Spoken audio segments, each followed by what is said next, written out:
University should be a fun and exciting time, all about making friends, exploring your newfound independence, and figuring out who you are.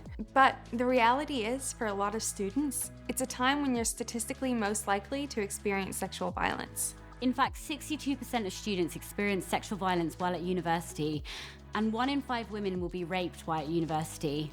And as we're about to embark on a new academic year, it's important to note that over 50% of sexual assault occurs within the first 3 months, known as the red zone.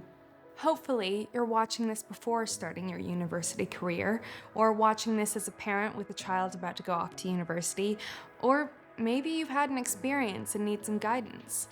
Either way, we hope this video can help offer some useful and practical advice on what to do if you've experienced sexual violence. Let's first talk about some of the myths around sexual abuse and what sexual abuse actually looks like. And let's start by saying this: sexual violence is never, ever the victim's fault. There are many rape myths floating around out there, like it's what she was wearing, or she was flirting, that women lie about rape, and men can't control themselves. And while I like to think that as a society we are progressing away from these ridiculous and offensive ways of thinking and can see through such ill-informed narratives, when you've experienced sexual violence or are working in the field, you realize that many of these seem to have stuck. And as a response, we've created this narrative of yes means yes, but there's a lot more nuance in this conversation. For example, yes doesn't mean yes if you're not free to say no.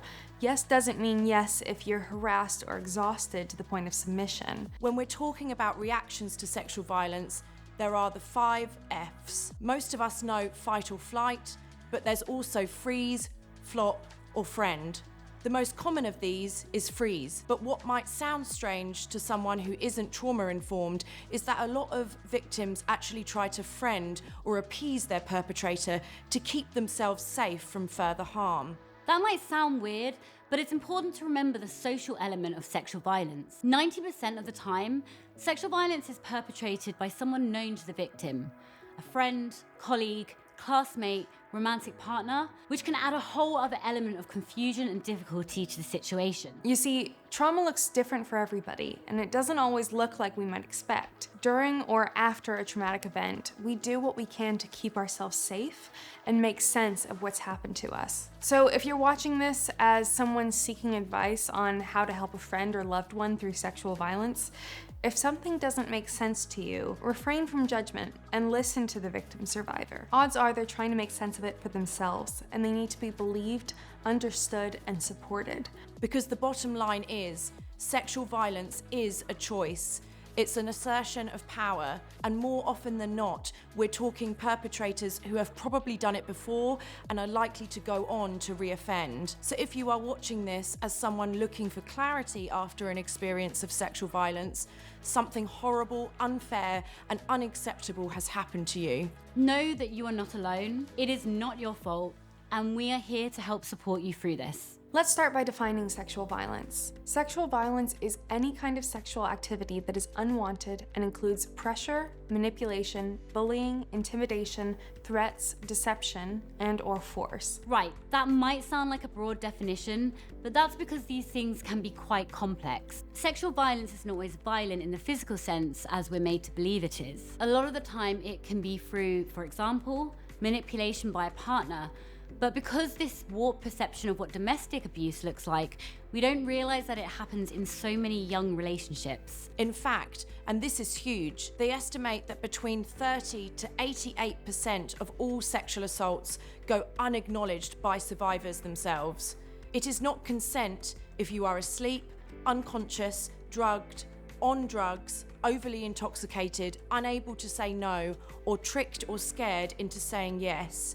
Consent is only enthusiastic, willing participation. And a lot of times when we talk about sex education and consent, we often forget the most important point, that sex is supposed to be safe, yes, but ultimately fun. Now, in our very Western culture, we talk about sex with this air of embarrassment or shame, but actually, sex is supposed to be something we enjoy. There's a deep level of vulnerability that comes with it, and that involves a lot of trust and communication. So whether it's a person you love or just someone you're choosing to have sex with that day, day, it should be something you want to do, and it should be fun. Right. So if you're watching this after just experiencing sexual violence, there are a few quick but crucial decisions that need to be made within the first 48 hours. First, are you at risk of further violence, or have you been injured and are in need of medical support? The first thing to do is get yourself somewhere safe. The next step is to find the nearest SARC, which stands for Sexual Assault Referral Centre. Trust me, I know that right now, that sounds like the last thing you want to do, and that can feel like a big, scary step. But SARCs are run by trained professionals who know how to deal with this stuff, and it's somewhere you'll be taken care of, emotionally supported, and guided through the next steps. You'll be in control the entire time, and no decision will be made without your consent. In a time that feels very scary, lonely, and out of control, SARC is somewhere you'll feel safe and taken care of. They'll take forensics, which again sounds scary, but they keep them for up to 8 years, just in case you want to take action now or at any point in the future.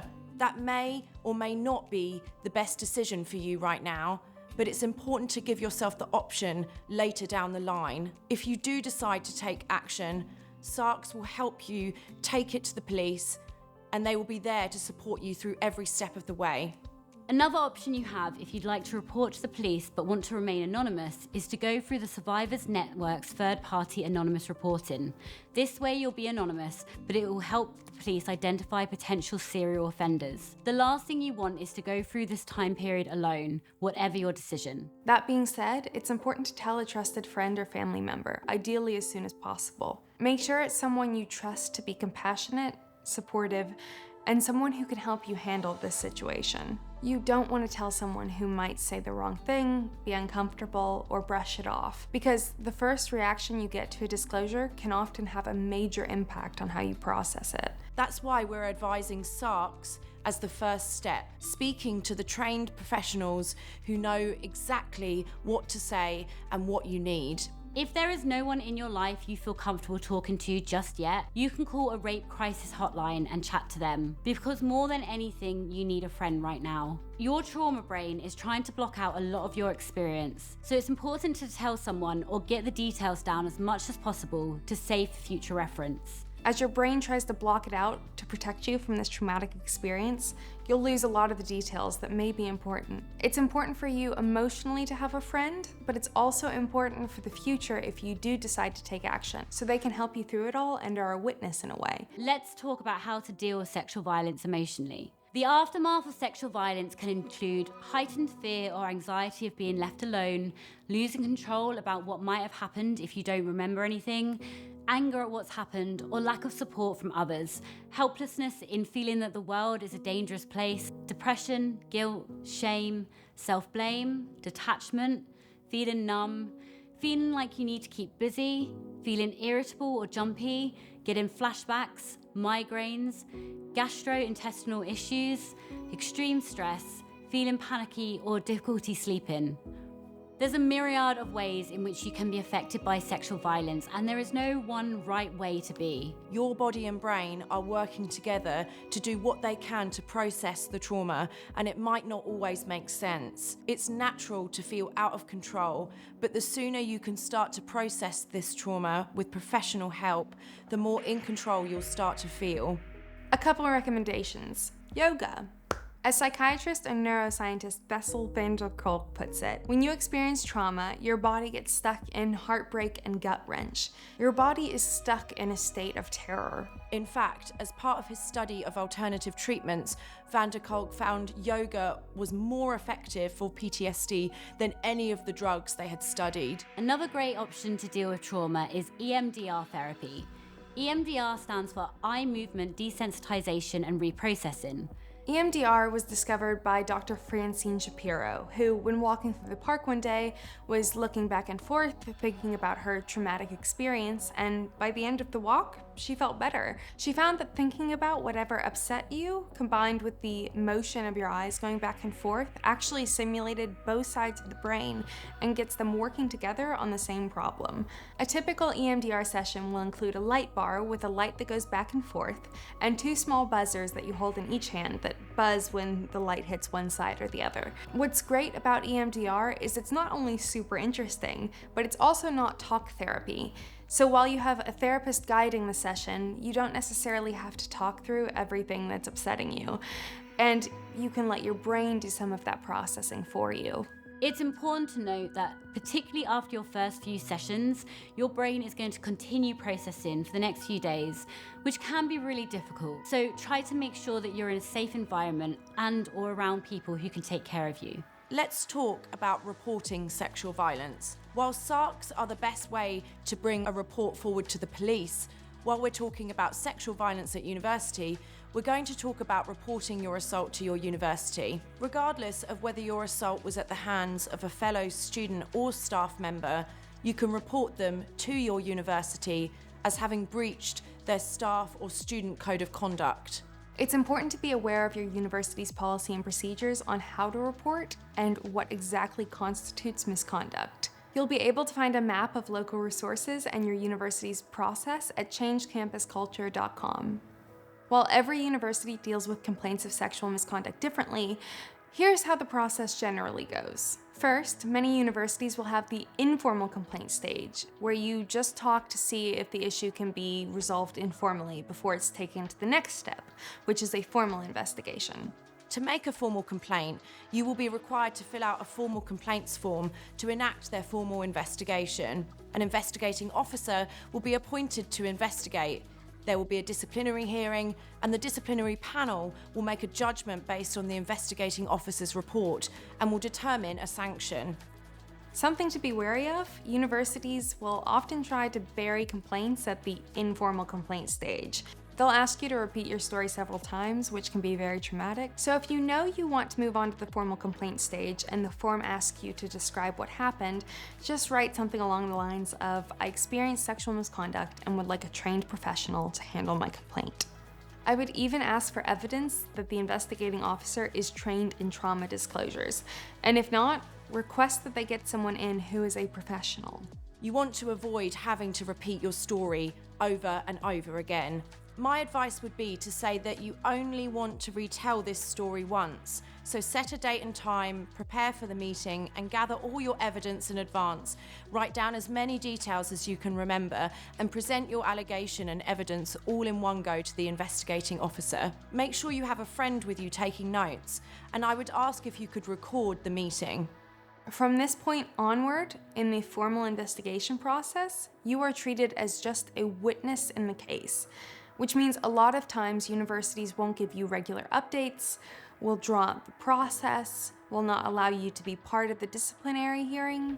I would ask for regular updates up front, maybe even weekly updates, and I would also ask exactly how long the process is going to be, if they intend to interview anybody else as part of the process, and if you will be allowed to make a statement at the disciplinary hearing.